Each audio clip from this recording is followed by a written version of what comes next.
Les étudiants en informatique. Nombreux sont ceux qui se sont intéressés à ce spécimen, mais peu l'ont compris. Nous allons les observer dans leur milieu naturel et ainsi analyser leur comportement. Le régime alimentaire de l'étudiant est construit autour de féculents simples tels que des pâtes ou du riz, ainsi que de viandes sources de protéines comme du jambon ou du steak haché.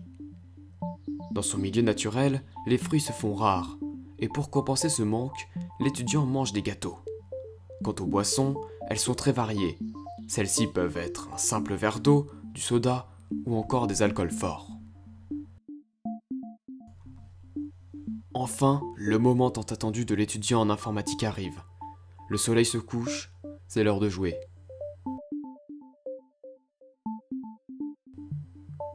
Il est 4 heures, l'étudiant reprend bientôt.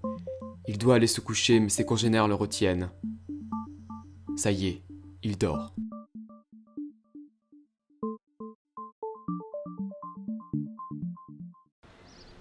Les étudiants sont souvent en retard, et pour compenser ce retard, ils courent.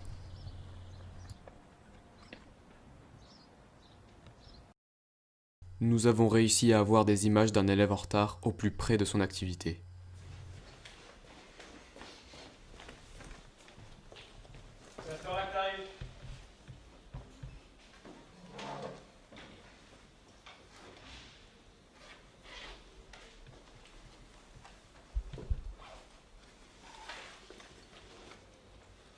On met l'exercice 4.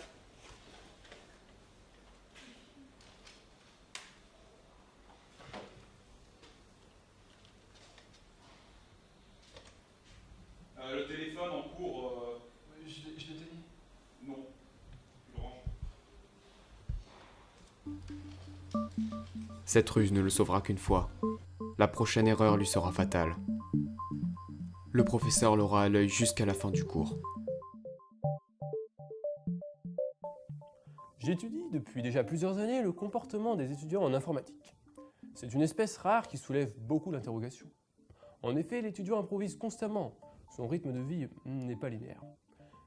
Ceci dit, il est important de ne pas intervenir dans leur cadre de vie, de ne pas influencer leur comportement. C'est une jeune communauté encore rare mais en pleine expansion. Il est de notre devoir de les protéger. Et je vous le jure, je le ferai.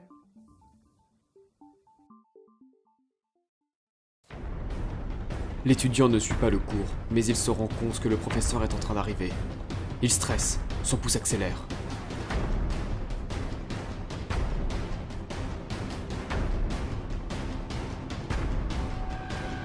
Le danger est écarté. Il a réussi à changer de fenêtre avant l'arrivée du professeur. C'est à ce genre d'événement que l'étudiant est confronté tous les jours.